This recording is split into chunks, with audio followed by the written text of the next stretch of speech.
Jeff DeLoach is the president and COO of CogNet, a business process management firm he helped build that provides HR, finance, and sales support services using global delivery, automation, and AI.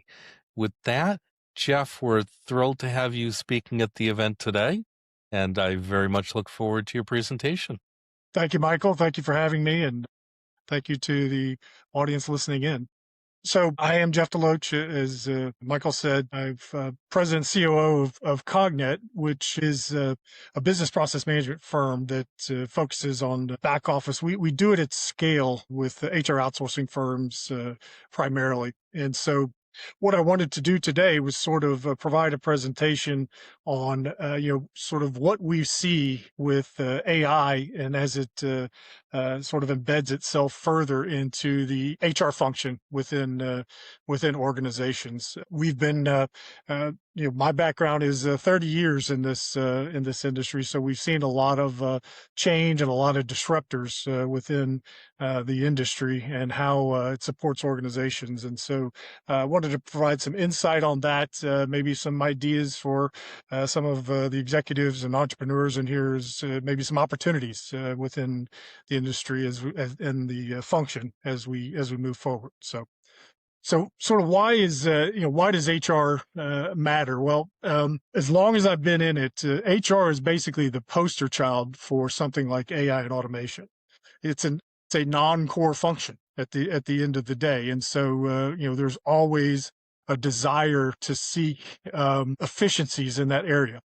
It involves a lot of complex, repeatable actions that operate within a company, and so it's a perfect business case for applying technology. It has been from, as I said, every disruptor that's come along. HR is always on that menu. So it also sits at the intersection of sort of finance, compliance, and human capital, which basically means organizations' money and their regulation and their exposure.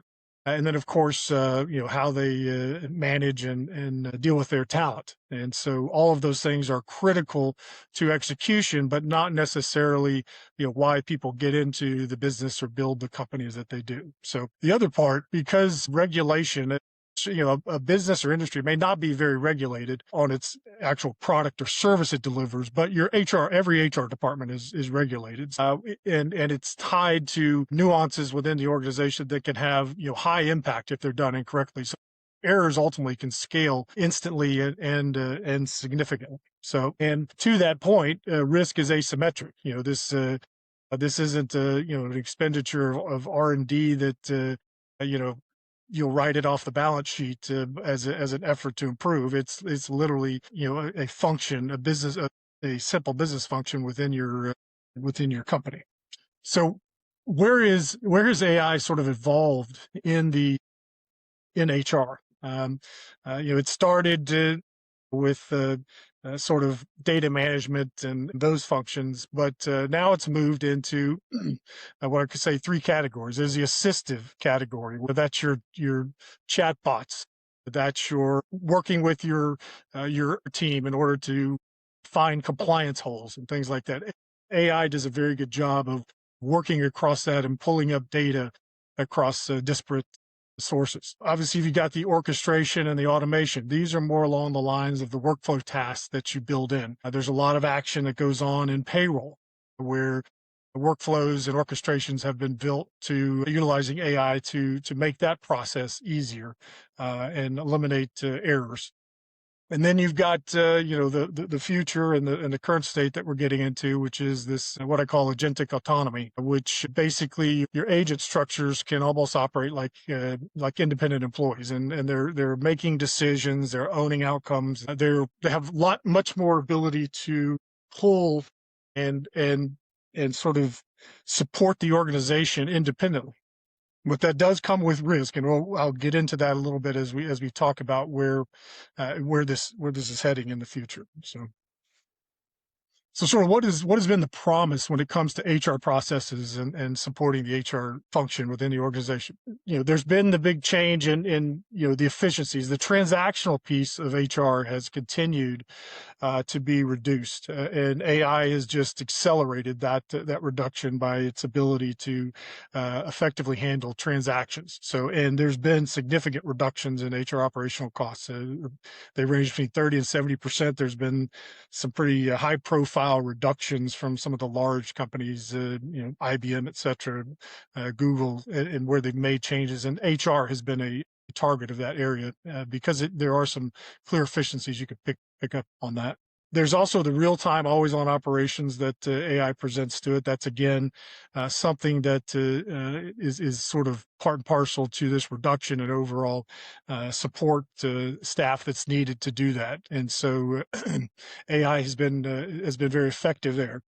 And then the other thing that the sort of unified visibility, I said, fragmented data. HR is managed through multiple systems, and some of the systems aren't even necessarily HR systems, but they have to integrate into various HR systems, and that data and those databases are segmented, unstructured, and AI has done an excellent job. And there's lots of great tools out there that help organizations pull necessary data, look at their human capital information in new ways, dashboards, etc.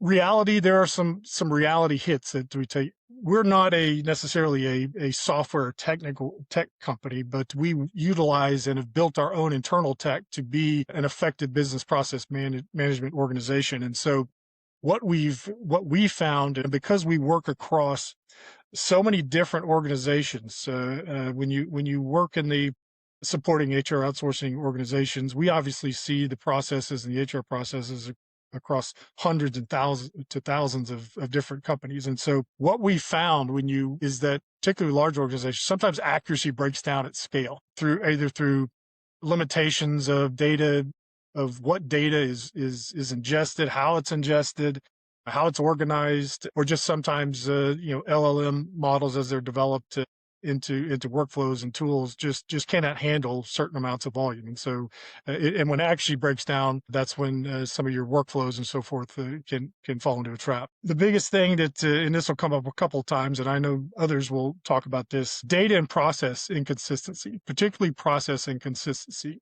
We have a library that we built over 20 years of about 10,000 different SOPs around various processes in the HR function. And the one thing, even for us, is if someone has that broken process, throwing AI at it does not necessarily fix it. It might pick up some speed. It might solve part of the problem. But if your process is broken, when you apply the tech to it, you're going to get negative outcomes and frustration. And so that's a critical point that we find. Sort of related to that, when we're building these AI workflows, and HR as a function itself has a lot of pieces and a lot of complexity. So it's full of what we call edge cases, which would be outside the standard process, outside, the exception rule. It's full of it. And what we've found is that a lot of times you end up building your workflow around these edge cases, which is not what you ultimately want. And ultimately you're going to always have these edge cases that pop up in workflows and changes, because not just the changes that you get internally, but HR is dictated a lot by third-party organizations, regulatory agencies, taxing agencies, state agencies, and so it's always bombarded with change. So what we've seen today is where AI is working within the HR function. Is first one is reconciliation and variance. So I talked before, as long as you have good data and you have your controls in there, it does a fantastic job of picking up variances around, for example, system implementers. System implementers run parallels, parallel payrolls, parallel benefit outlines, things like that, onboarding success. AI integrations there are able to go cross systems and do these variance testing. That's one area that we've seen over these last couple of years. The assistive support, it works very well. So we talked about a little bit about the chat bots and things like that. That's one clear area where employee onboarding, for example, there's a lot of great tech out there that's integrated with HRISs as well as independent tools that could help walk employees through when they come on board, how to fill out a form, explain benefit options, things like that. That's actually been working very well. Employee engagement. So things like employee retention, seeing trends within your HR data to maybe detect burnout. And then you've also got the learning and development piece where using AI tools to, expand upskill your employees as they go through. Of course, data management, as we talked about, the disparate data sources, does very well, working across disparate systems, disparate data sources. Again, as long as they're clean, but works across them very well too. And there's a number of tools out there that do a good job of pulling those and sort of helping you organize your thoughts. And then you've got the decision support. Decision support is really interesting terrain that we're in today. I can give you example like you've got hiring, the hiring process and applicant tracking systems and things like that are taking on more and more of an autonomous role where they can digest resumes, they can assess skill sets, they can have interactions with candidates to determine their viability for the position they're hiring. It's got lots of upside, but there is some risk. And there's a recent situation that arose. I'll talk a little bit about around that gets into how we look at AI moving forward in HR and how to control it. So why does it break in some of these scenarios, as we call it? So now RAG has been a big help in reducing the hallucination part of AI, but the reality is that in something like HR, where it's compliance related, it's it's employee impact related, things like that. Even 98% success is failure. So that's something that we continuing to build out the guardrails that something like RAG and so forth, other multi-agentic structures apply can assist. Obviously, I'm talking about, again, the fragmented data, the ability to sort of align that and get that to the next source, which is the source of truth in this information. Organizations almost have to solve that issue or help utilize some AI tools and other tech tools to sort of address that and get that to a data set that you can build effective workflows off of. And then, of course, I talked about the process variability. People in different departments, places, locations do things different ways. AI clearly has the capability to handle any variance you want. It's just usually organizations don't have a clear understanding of all of those variations. As I said, the 98% is basically failure. We say, for us, we say compliance is non-negotiable when we're building out our process and our tools and our workflows with our clients, because, and this I'll talk about a little bit. There was a recent court ruling that involved Workday where they basically their hiring system utilized multi-agentic processes. And obviously, we know that as tech executives and others involved in the industry, we know the incredible upside and ability that AI presents to us, but that intelligence ultimately has some potential downsides. Workday got, for a quick one, they got in trouble with their chatbots ended up applying age discrimination to candidates. It didn't even require people to input their age, and a lot of these hiring processes are done without typical information like that being disclosed. But they're smart enough to see how many years you've been working and all those types of things. And so on its own, it algorithmically did that, and it was an interesting case. But those things are the types of control structures that we listed about. Autonomy equals liability. And I only say that because organizations would never let all their employees just run around and think and do as they would please. We put guardrails on them, and we put guardrails on tech, and this is such a strong intelligent tech that our guardrails are extremely important to put around that. So, and along with that, the human judgment still remains critical.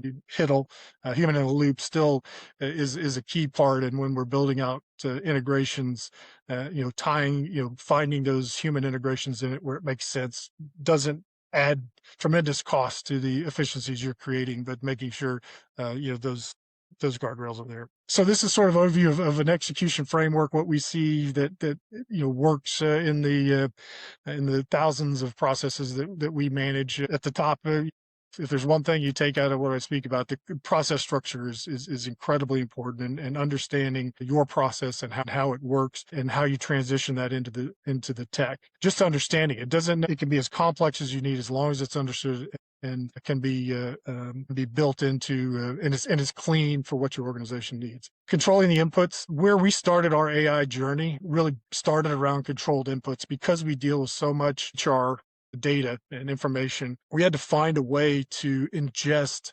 information from the widest possible range of inputs, different formats, different systems, different data needs. But just making sure that it always digested that information and what came out on the other side was validated and was usable into our workflow. So controlling and being able to make sure that data, that your inputs are effective, is incredibly important. And then, of course, defined workflows. You want to have your defined workflows, clear outputs, clear goals and objectives when you're setting your AI strategy and talking with your internal development or tool vendors that you're going to utilize. So HITL integration, we've yet to find, there's opportunity that there's never a human involved, and we have some pretty sophisticated workflows, but we're still in the trust but verify ultimate phase of AI. And of course, the guardrails and auditability. I only mentioned a couple of the sort of compliance exposures there because you always want to make sure that your agentic structure has an action trail that you can go back to, because you may someday have to justify why it did what it did. And so that's obviously important. And last but not least, just sort of saying, as far as HR processes and systems and things like that, HR was always sort of, whether it's an HRIS or some of the other tools, it's more been system of record. But with AI integrating now, it's really a system of action. It's literally your technology is an extension of your team, and it's working all hours of the day and performing what you need to perform as an HR organization. Digital operators, as I said, they're gonna continue to rise in importance. Obviously, you hit hiccups along the way, but they're gonna continue to get better. They're gonna continue to get sophisticated. They're always learning the approach to how we design those. One of the things that we did in this early stage was sort of approach our agentic structure like network architecture, network security architecture, where we had basically zero trust. So we had multiple checks, agents independent of the actions to see, do the comparatives to make sure we don't hit that 90% or 95% or 98. You continue to push it to 100% reliability. So. And as I said earlier, I think ultimately control, defines success. Your ability to guardrail your data, to design your structures and build your tools and your tool stacks around the ability to control what you need to control in order to have effective workflows. That ultimately will result in the best results, and certainly in something as complex and requiring regulatory and compliance with. And I thank you very much. Jeff, fantastic. And for everyone that's listening in live, in front of you, you have a Q&A box. Just type in any questions that you have, and we'll be sure to get to as many of those as we can during the live Q&A panel, which Jeff will be on in just a few minutes.